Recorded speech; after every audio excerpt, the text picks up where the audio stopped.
What's going on, everybody? Welcome back to Chuds BBQ. My name is Bradley Robinson, and today I'm going to show you how I made this beautiful, delicious, smoky, creamy, amazing barbecue scrambled eggs. Coming up! If you cook a lot of barbecue, you are bound to have a bunch of meat left over, and there's so much you can do with it. You can make a fried rice, throw it in a boudin, toss it in your mac and cheese, but one of my favorite things to do with leftover barbecue is to incorporate it into breakfast. Because if you think about it, the main breakfast meat, bacon, is smoked, salty, fatty meat. And you can say the same for pretty much all barbecue. Whether it's a breakfast sandwich, breakfast taco, toss it in an omelet, the options are endless. So that being said, today I'm going to show you how I like to make barbecue scrambled eggs, and it is going to be delicious.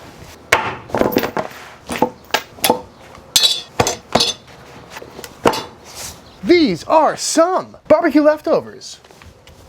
Some beef short ribs from the cook the other day, where I cooked some short ribs on my Weber kettle. And as you can see, I've got them nice and vac sealed up, which is really the way to go about it. Because if you cook a lot of barbecue, or just a lot of food in general, having a vac sealer or chamber vac of some sort is a must. It's the best way to preserve your meat because there's no chance of freezer burn or oxidization. You can throw a nice little label on there so you know what you got. And as far as reheating, this is bar none the best way to go about it. You can just take this right from the freezer and throw it into a sous vide bath. But I don't know about y'all, but getting a whole sous vide setup is kind of a pain in the butt first thing in the morning, especially if I'm just trying to make a quick breakfast. So what I like to do is just get out a saucepan, fill it up with some water, bring that up to a simmer, then simply enough, in we go with our meat. Now I'm just gonna set this aside. That water's gonna heat these through nicely. And the best part is, you can just pick up the bag and feel them. Once they feel warm through, nice and tender, you're good to go. Now putting this much effort into a breakfast can be a lot of work. So when it comes to dinner time, it can be really nice to have something that's quick and easy, like I did last night.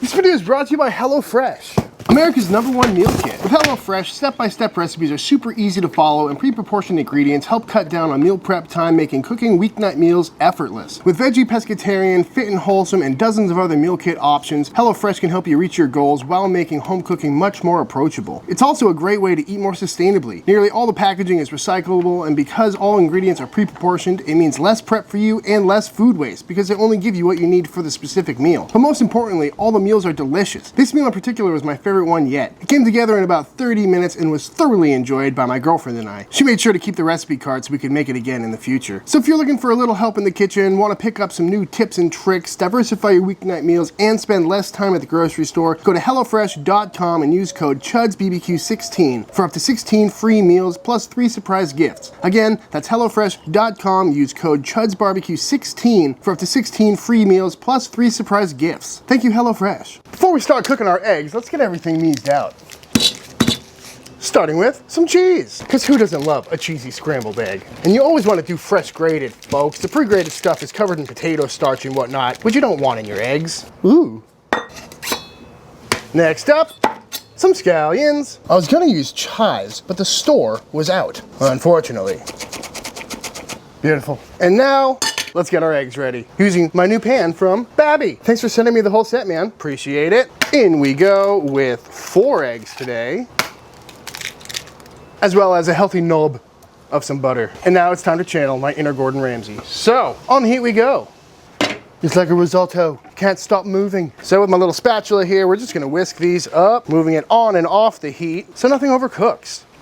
This is an awesome way to make a wonderful soft scramble. Everything comes together nice and gently, and you have complete control to make sure nothing overcooks.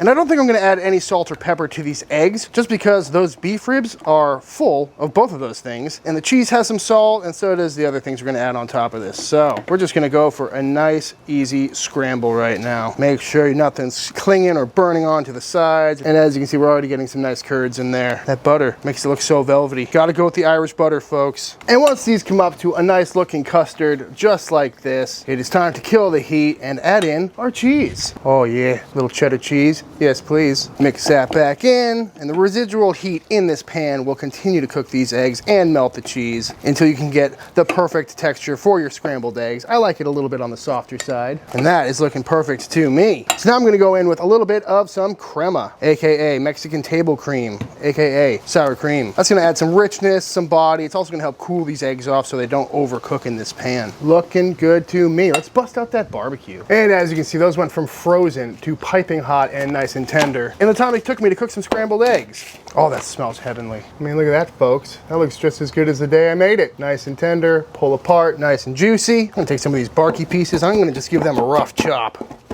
And then in we go with some of our meat. Oh, that looks so good already. Time to plate up. A lovely mound of our barbecue cheesy scrambled eggs. Oh, they look heavenly. Top that off with a little more of our crema, followed by a little bit of hot sauce, because why not? A couple of little burnt ends. Don't mind if I do. And then some of our scallions on top. Oh, what doesn't look good about that, folks? Throw a little Texas toast on there. Oh, I mean, what's not to love about a barbecue breakfast, folks? The true breakfast of champions. You got your smoky, salty, fatty, protein-infused, wonderful way to start the day. What more do you need in life than that, folks? Let's see how this came out. Beautiful looking scrambled egg to me. Oh, that is heavenly. So creamy, so good. It's such a nice light scramble, but it's got the richness of that beef in there. You got a little bit of freshness from those onions. The hot sauce, very nice touch. A little acidity to all the fatty. I don't know about y'all, but that looks like the beginning of a perfect Sunday in my book. That is so, so good. Throw a little bit on some Texas toast. Damn it, it's like a barbecue breakfast fold over. That was amazing. And yeah, seasoning is perfect. Beef ribs are strong enough to carry through all these eggs. This is the best breakfast I've had in a long time. So creamy, smoky, salty, fatty, well balanced. It's perfect. Some of the best foods are breakfast foods. And who doesn't love a good burn end for breakfast? Come on, folks. This is a keeper. Y'all definitely gotta give this a try. All right, y'all, and that is it. That is a real quick and easy way to use some leftover barbecue to make an absolutely fantastic breakfast. And I gotta say, it's really nice to enjoy some barbecue without having spent the last 10 hours tending to it. You know, we already did all the hard work a few weeks back, and now we're just enjoying the fruit of our labor. So, that being said, if you enjoyed this video, let me know by hitting that subscribe button. If you like these breakfast videos, let me know in the comments below. If you give this recipe a try for yourself, be sure to tag me on Instagram at Chuds BBQ. I love to see what y'all are cooking. Big shout out to all the Patreon members. Thank you for supporting Team Chud and allowing me to keep making all these videos. And until the next time I see you, please go cook something outside. Peace.